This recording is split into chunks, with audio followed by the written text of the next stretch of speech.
casa de Deus, adorá-lo na beleza da sua santidade. E queria convidar você a abrirmos a Bíblia, a palavra do Senhor, em São João, Evangelho de Cristo, capítulo 19, versículo 17 e versículo 18. Nós estaremos nesta noite pregando sobre 7 maneiras de contemplar a cruz e 3 propósitos da morte de Cristo. João capítulo 19, versículo de número 17 e também 18. Quantos encontrarem podem dizer amém?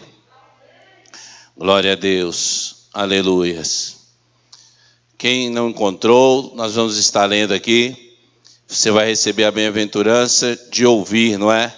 Que a Bíblia diz que bem-aventurado é o que ouve, bem-aventurado o que guarda, não é? E bem-aventurado aqueles que obedecem, louvado seja Deus, essa palavra. O que lê, o que ouve, não é? Que está aí obedecendo essa palavra.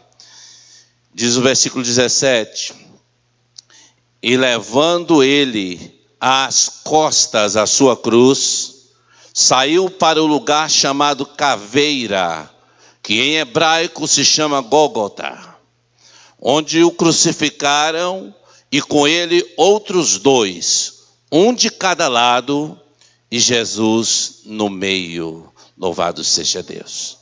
Senhor, nós agradecemos a Ti pela Tua palavra, poderosa como ela é. Senhor, continue a falar a cada coração, e nós agradecemos em nome de Jesus, Teu Filho amado.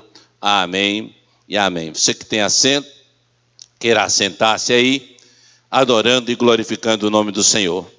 Nós queremos dizer que nesse texto, levando Jesus à cruz nas costas ou às costas, e penduraram Jesus num local chamado Caveira, que também é traduzido no hebraico como Gólgota. Prenderam Jesus ali com pregos naquela cruz. E nós sabemos que a cruz de Jesus, para a humanidade, tem várias formas de ser contemplada pela humanidade.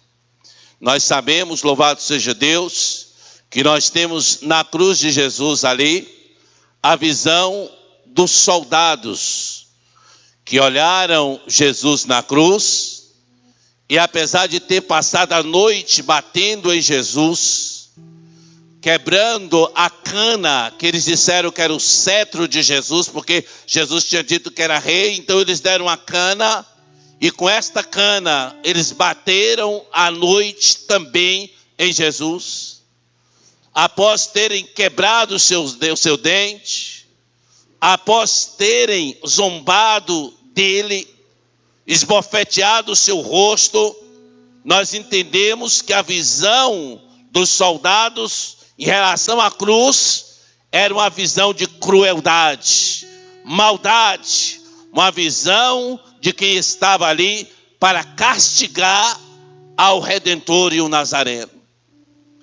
Existe outra visão, a visão das mulheres que seguiam a Jesus.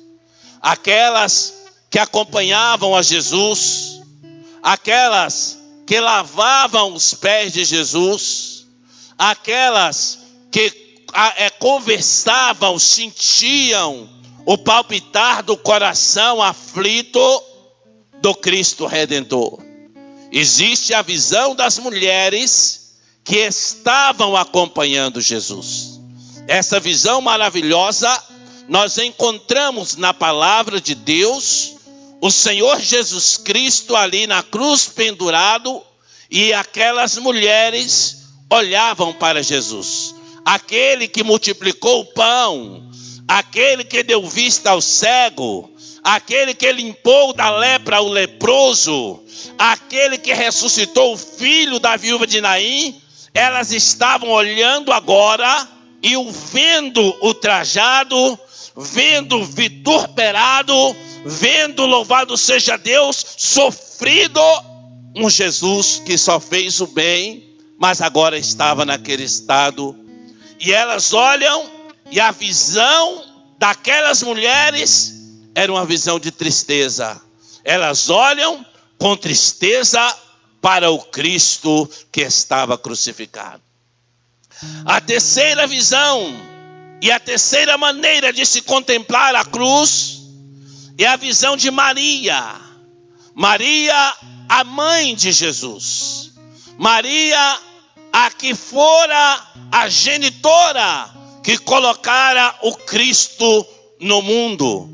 Como homem vestido de Jesus, como Deus vestido de Cristo, porque é o seu estado, a sua personalidade divina é o Cristo, a sua personalidade humana é o Jesus. Agora Maria olha para o seu filho que está crucificado. E quando Maria olha para Jesus, ela olha com um olhar de angústia, porque ela balançara Jesus no colo, ela amamentou a Jesus, ela ensinou a Jesus, e agora o via como paga que a humanidade estava dando ao Cristo. Estavam dando a morte, estavam dando a dor, e ela então olha para Jesus e tem uma visão de angústia, uma visão de mal-estar, uma visão de sofrimento. Ela olha e contempla na cruz, louvado seja Deus, a angústia que seu coração materno sente.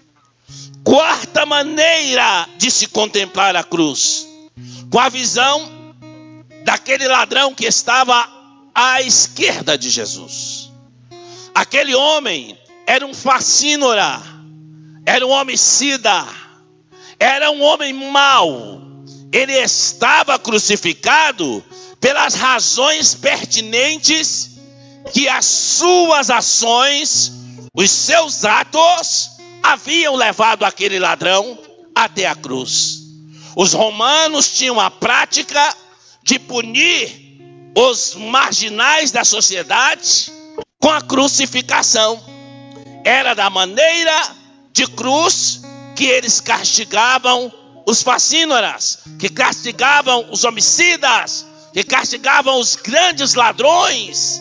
E agora, esse ladrão que está à esquerda de Jesus, ele olha também para Jesus. Ele também olha para a cruz, e ele tem uma visão da cruz, mas a visão que aquele ladrão tinha era uma visão de incrédulo. Ele era incrédulo, ele era indiferente. Para ele, tanto fazia uma coisa como outra. Aquele homem que estava crucificado ao lado de Jesus, ele olha para Jesus como se estivesse olhando para qualquer outra pessoa. E ele zomba de Jesus. Ele diz: olha, se tu és o Cristo, desce desta cruz, salva a ti e salva a nós também. A visão deste homem é uma visão de incredulidade. Ele não cria que Jesus era o Cristo. Por isso ele disse: se tu és o Cristo. Ele estava dizendo um insulto ao Deus vestido de homem, ao Deus encarnado, ao Deus que estava pisando a terra, mesmo sendo a sua morada o céu, mesmo sendo a sua casa a vida eterna. Ele estava entre nós, pisando o solo. Mas aquele incrédulo, ele olha para Jesus e diz: desce da cruz se tu és o Cristo. Esta é a quinta visão, louvado seja Deus, a quarta visão que a gente contempla. Agora a quinta visão, louvado seja Deus, a do ladrão que também estava na cruz. Aquele homem estava também na cruz, mas estava do lado direito de Jesus. E ele olhando para o ladrão que estava à esquerda e olhando para Jesus, ele diz: olha, você está aqui crucificado comigo, e as nossas ações nos trouxeram para aqui. Nossos atos nos estão dando pago do que nós merecemos. Mas este aí, o que é que ele fez para estar aqui crucificado? Ele diz isso ao ladrão que está à esquerda. A visão daquele homem era esta: de que ele merecia estar na cruz, de que o que estava à esquerda de Jesus merecia também a cruz. Mas ele, Jesus, o que estava fazendo ali? E olhando para Jesus, ele diz uma frase, uma das frases mais célebres do mundo. Ele diz: lembra-te de mim, aleluias, quando estiveres no teu reino. Quando o Senhor entrar no teu reino, lembra de mim. Ele sabia, mesmo sendo um assaltante, mesmo sendo um bandido, mesmo sendo um ladrão, mas ele sabia que Jesus era Deus. Ele sabia que Jesus era Senhor, que Jesus era o Salvador. E ele diz: lembra de mim, deste pobre pecador, desse mísero homem, quando estiveres no teu reino. E Jesus olha para aquele homem que está à sua direita crucificado e diz para aquele homem: hoje mesmo tu estarás comigo no paraíso. Louvado seja Deus. Jesus não postergou, Jesus não adiou, Jesus não embarreirou a situação daquele homem. Ele disse: olha, hoje mesmo eu vou entrar no paraíso e você vai entrar comigo, porque você me pediu para lembrar de você. Deus está querendo lembrar de você, amigo ouvinte. Você que está aqui neste auditório, você que está aí na sua casa ao alcance desse aparelho de som, você que está escutando essa live nos estados, Deus quer lembrar de você, mas você precisa se fazer lembrar. Tem um adágio que diz que quem não aparece não é lembrado. Aquele homem aproveitou o último minuto talvez de vida dele. Ele olha para Jesus e diz: lembra de mim. Louvado seja Deus. Esta visão desse homem nós podemos interpretar como a visão do arrependimento. A visão desse homem era a visão de quem estava arrependido. Ele olha para a cruz, a outra cruz, a cruz que estava no meio, porque uma era dele, a outra era do ladrão incrédulo, e a do meio era de Jesus. E ele diz: lembra-te de mim quando estiveres no teu reino. E isso foi bastante para Jesus. Jesus contemplou o arrependimento, que Jesus não precisa de muita coisa para salvar o pecador. Jesus não precisa de muita encenação para salvar a sua vida, amigo ouvinte. Você não precisa subir escadaria com 100 degraus de joelho. Você não precisa fazer penitência. Você não precisa cortar o seu corpo e derramar o seu sangue. Você não precisa fazer romarias para poder alcançar a salvação, não. Esta romaria, esta cruz, este sofrimento, Jesus já carregou por você. O que você precisa fazer é olhar com a visão daquele ladrão da direita e dizer: lembra-te de mim, que sou um pecador, Senhor Jesus. A sexta visão era a visão dos escribas e dos fariseus. Eles também olharam para a cruz de Jesus. Os escribas representavam os escritores daquela época. Eram aqueles que faziam assentar nos autos da Bíblia Sagrada os escritos e as histórias dos apóstolos, as histórias dos profetas, as histórias dos patriarcas. Eles eram os escritores da época. Ao lado deles estavam os fariseus, chamados de doutores da lei. Estes eram os pseudos conhecedores de Deus. Eles eram afamados por serem teólogos. Eles diziam-se doutores, mestres. eram aqueles que perseguiam, que confrontavam a Jesus quando Jesus estava andando nas cidades, que procuravam uma falha em Jesus, que procuravam um defeito em Jesus, que procuravam confrontar Jesus a todo instante. Agora eles também estão vendo Jesus na cruz, eles também estão vendo Jesus crucificado, e eles aproveitam aquele momento para poder zombar, para poder criticar, para poder deixar a pecha em Jesus. E então eles começam a imprimir em Jesus e diz: desce da cruz. Tu dissestes que destruiria o templo e em 3 dias o reedificaria. Agora desce da cruz se tu tem todo esse poder. Eles tinham a visão, a 6ª visão, a visão da zombaria, a visão da crítica. Era a visão daqueles homens que estavam ali. 7ª visão, a visão de um ser que no Gênesis, nos primeiros capítulos do Gênesis, nós encontramos Deus dizendo uma promessa para Adão. Quando Adão transgrediu diante de Deus em desobediência ao comer o fruto da ciência do bem e do mal, porque não era a maçã o fruto proibido, porque se o fosse, até hoje nós não poderíamos comê-lo, mas era o fruto da ciência do bem e do mal.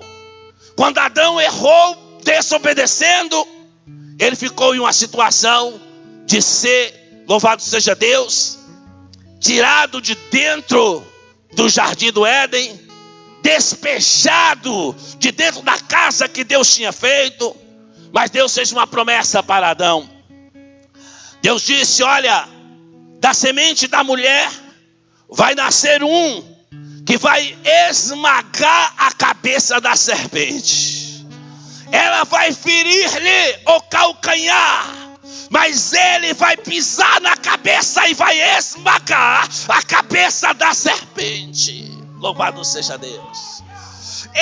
Este estava também na hora da crucificação, e ele olhou para Jesus na cruz.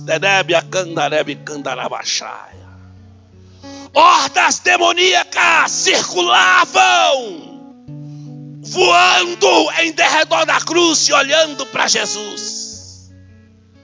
Mas Jesus diz uma coisa que perturba Satanás, perturba todos os demônios e perturba as hostes espirituais da maldade.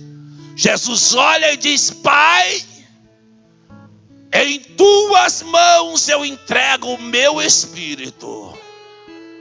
E ele dá um brado e diz: está consumado. E quando ele diz está consumado, o céu, o sol escurece. A Bíblia diz que a terra treme, diz que os mortos ressuscitam dos seus túmulos. Louvado seja Deus. E naquele momento o diabo olha com a visão de derrota. Ele diz: perdi a batalha. Ele verdadeiramente é o Filho de Deus. Porque Jesus, quando diz está consumado, mais do que depressa Jesus desce até o inferno e toma a chave da morte, toma a chave do inferno e sobe vitorioso. Então o diabo olhou para a cruz com a visão de derrota. Falou: perdi todo o meu esforço, porque verdadeiramente este é o Cristo. Louvado seja Deus. 3 propósitos da morte de Cristo. O primeiro, para redimir a você e a mim da maldição. Esse foi o primeiro motivo. Porque o escritor em Colossenses, escrevendo, ele diz que maldito todo aquele que for pregado no madeiro.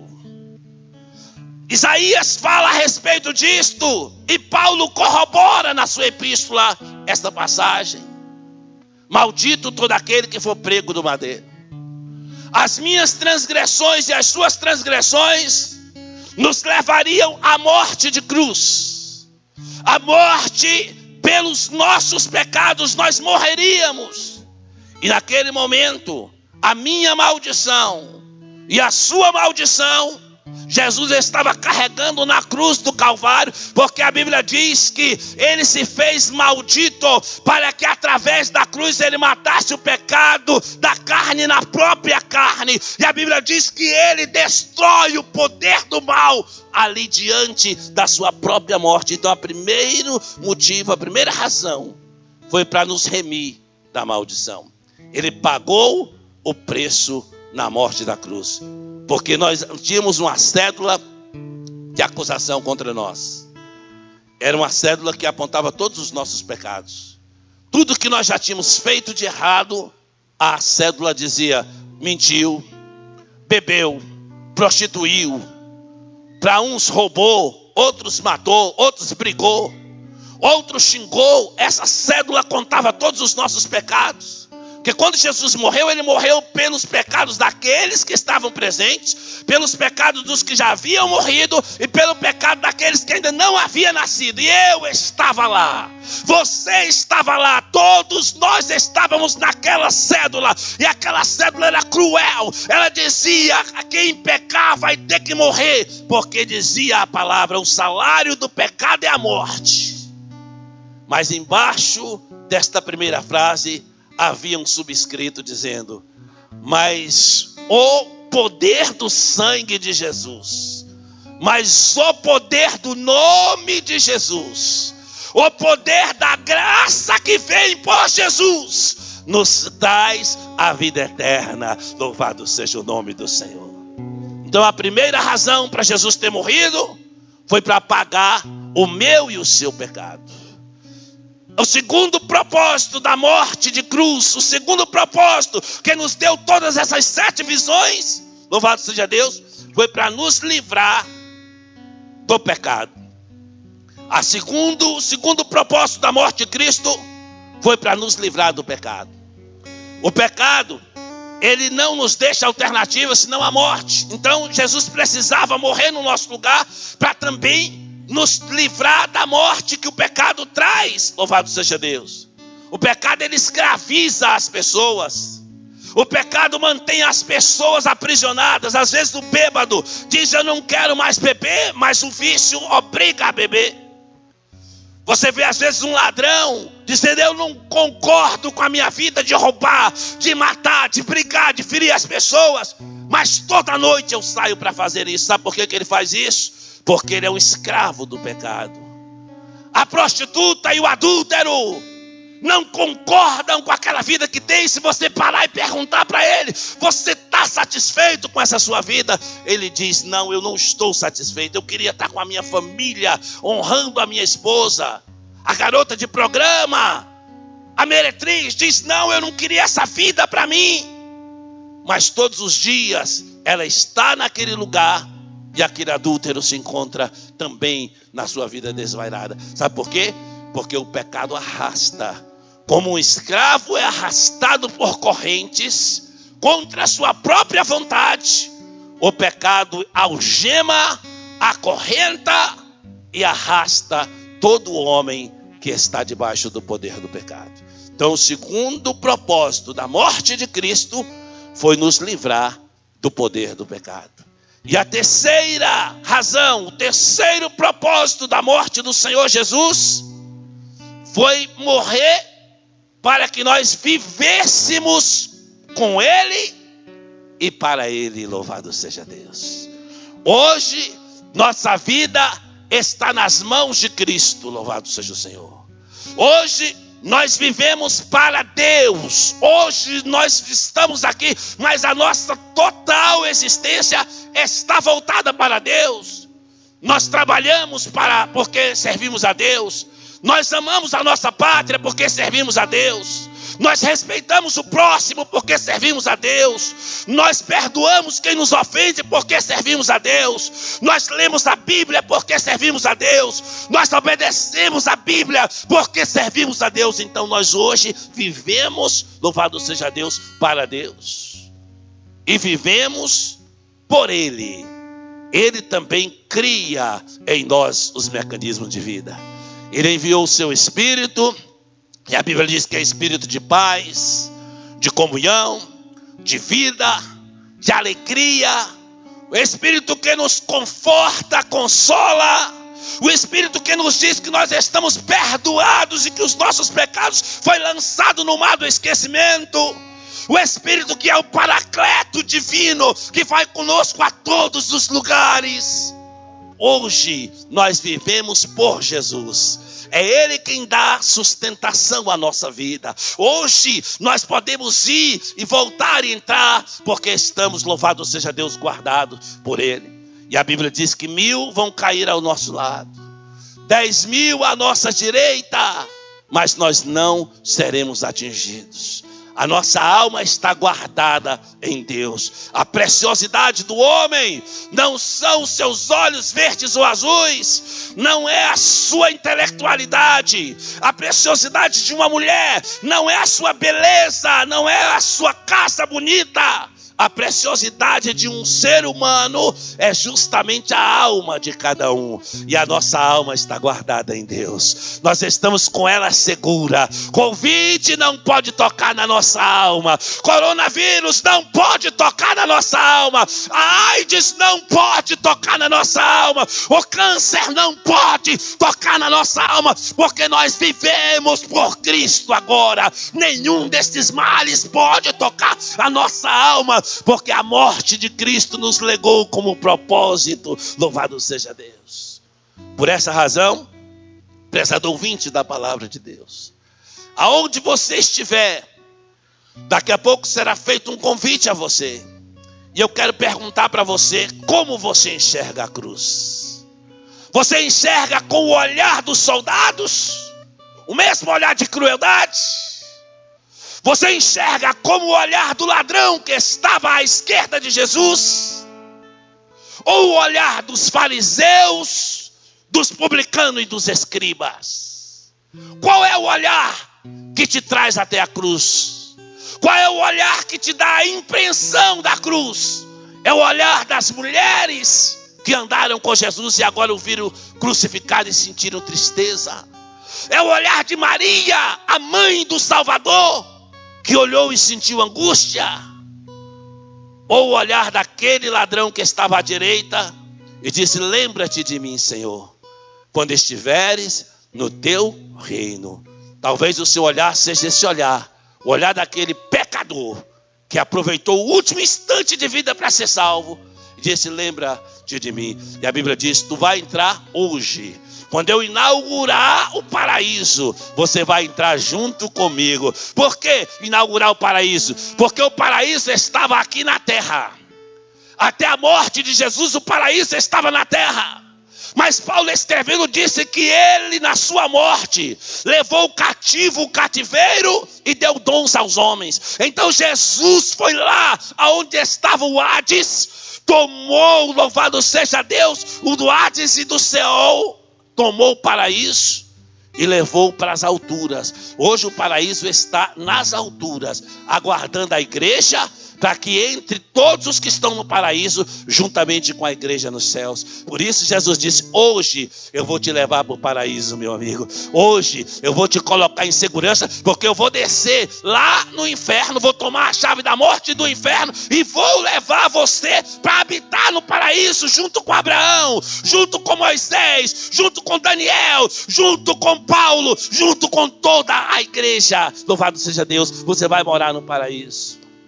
Deus abençoe a todos nós.